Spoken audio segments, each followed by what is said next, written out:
तक हम लोगों ने चैप्टर 8 में कवर किया है कि यूनिट कॉस्टिंग क्या होती है, क्या उसके फायदे होते हैं, क्या उसके नुकसान होते हैं, कितने टाइप की होती है, क्या नेचर कैरेक्टरिस्टिक्स, वो सब चीज़ें इंपॉर्टेंस हमने कवर की हैं। तो अगर आपने वो वीडियोस नहीं देखी है तो जो उसका लिंक है वो डिस्क्रिप्शन में है, आप लोग जाके चेक कर सकते हैं।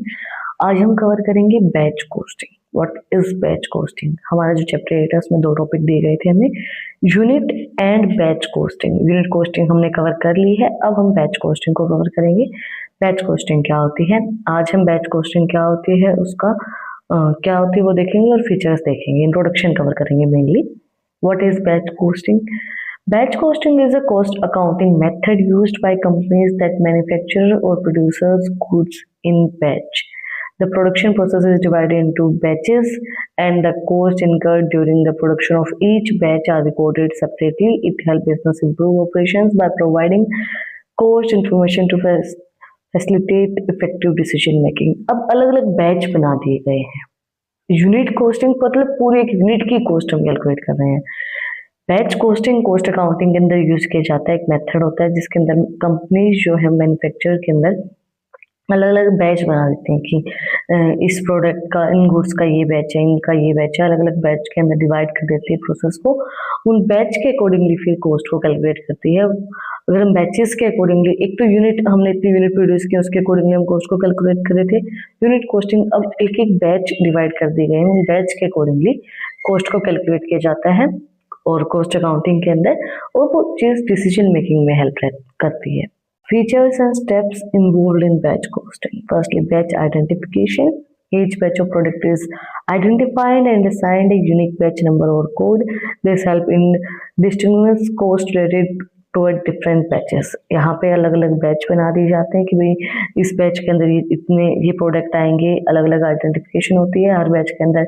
एक यूनिक जो है कोड नंबर होता है कि भाई इस बैच का ये कोड है, इस बैच का ये कोड है। उसके अकॉर्डिंगली आप उनका डिफ्रेंशिएशन कर सकते हो कि भाई ये बैच किससे रिलेटेड है, इस बैच के अंदर किस चीज़ की कॉस्ट आ रही है, इस बैच के अंदर किस चीज़ की कॉस्ट आ रही है। तो आप अलग से उस चीज़ को डिफ्रेंशिएट कर पाओगे, है ना, बैचेस के अकॉर्डिंगली कि इस बैच में ये है, इस बैच में ये प्रोडक्ट है, इस बैच में ये इसका मटेरियल आएगा, इस बैच में ये आएगा।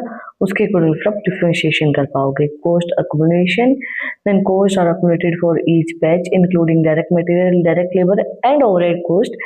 Direct material used in the batch are recorded and attributed to a respective batch.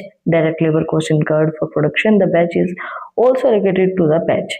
देखो, इसके बाद कॉस्ट का कैलकुलेट किया जाता है बैच के अकॉर्डिंगली। भी डायरेक्ट मटेरियल कितना आ रहा है, डायरेक्ट लेबर और ओवरहेड कॉस्ट क्या आ रही है। डायरेक्ट मटेरियल जो है वो बैच के अंदर रिकॉर्ड करने में हेल्प करता है कि क्या क्या एट्रीब्यूट्स उस रिस्पेक्टिव बैच में आ रहे हैं, क्या क्या मटेरियल उस बैच के अंदर आ रहा है। डायरेक्ट लेबर भी कितनी प्रोडक्शन के लिए हम कितनी उसके अंदर डायरेक्ट लेबर का यूज कर रहे हैं गुड्स को प्रोड्यूस करने के लिए, वो भी उसके अंदर एलोकेट किया जाता है कि भाई डायरेक्टली इस बैच में कितना लेबर लग रहा है, डायरेक्टली इस बैच में कितना हमें रॉ मटेरियल लगाना पड़ रहा है, डायरेक्टली इस बैच के अंदर कितनी ओवरहेड कॉस्ट आती है। ओवरहेड कॉस्ट कौन सी होती है? जो कि प्रोडक्ट के, एक तो जो प्रोडक्ट में को बनाने के लिए जो चीज लगती है, प्रोडक्ट को के अलावा जो भी हम कॉस्ट लगाते हैं, उसके अलावा जो भी हम खर्चा करते हैं, वो ओवरहेड कॉस्ट होती है।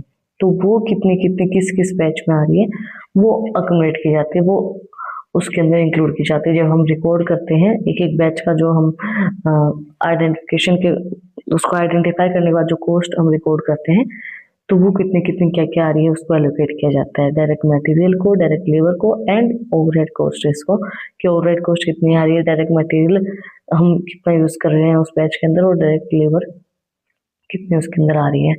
Overhead allocation. Overhead costs are allocated to batch used and predetermined overhead rates or allocation basis. The allocation may be based on factors such as machine hours, labor hours and material cost.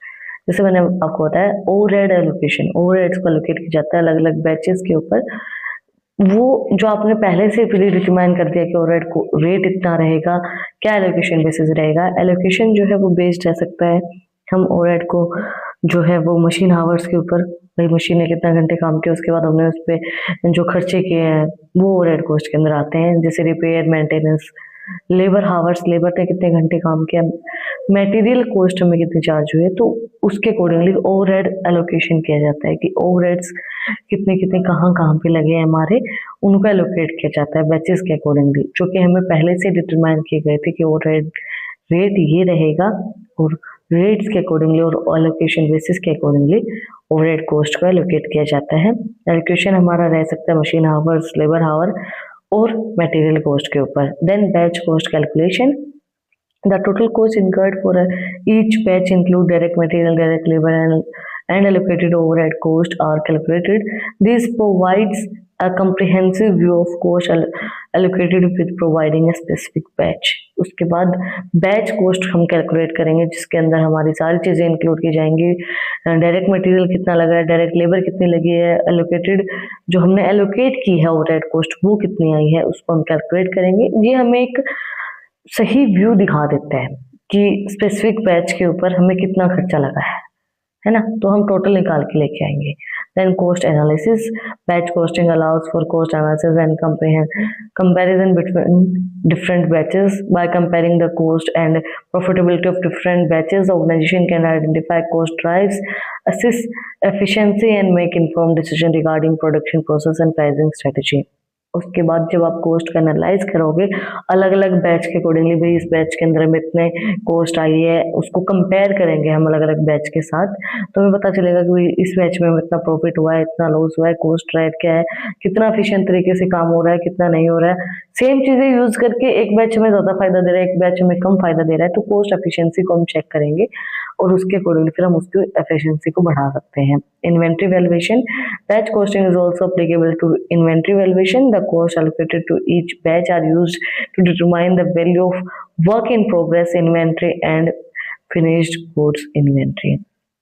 Batch costing जो है वो उसको हम inventory valuation में भी use कर सकते हैं कि भाई इन्वेंट्री की हमारी वैल्यू क्या क्या रहेगी, तो ये कॉस्ट को एलोकेट करते हैं, डिटरमाइन करते हैं कि वर्क इन प्रोग्रेस इन्वेंट्रीज के अंदर कितना रहा है, उसके अकॉर्डिंगली फिर हम इन्वेंट्री वैल्यूएशन कर सकते हैं। That's it for today. आज हमने इंट्रोडक्शन कवर किया, बेसिकली बैच कॉस्टिंग होती क्या है, देन फीचर्स क्या क्या स्टेप रहते हैं बैच कॉस्टिंग के अंदर। अगर आपको कुछ भी डाउट है, कुछ भी पूछना है, तो कमेंट में मुझसे पूछ सकते हैं। इन टॉपिक्स की पीडीएफ चाहिए तो टेलीग्राम चैनल का लिंक भी डिस्क्रिप्शन में है, वहाँ पे जाके आप मुझे फॉलो कर सकते हैं। यहाँ तक वीडियो को देखा है तो चैनल को सब्सक्राइब करो, बेल आइकन प्रेस करो, वीडियो को ज़्यादा से ज़्यादा शेयर करो, जिसको भी नीड है, जो भी हमारी सीए इंटरमीडिएट से जुड़ना चाहता है तो उनको ज़्यादा से ज़्यादा वीडियो को शेयर करो। फिर मिलते हैं एक नई वीडियो के साथ, एक टॉपिक के साथ। Like share subscribe. Thank you for watching my video and Shri Radhe Radhe.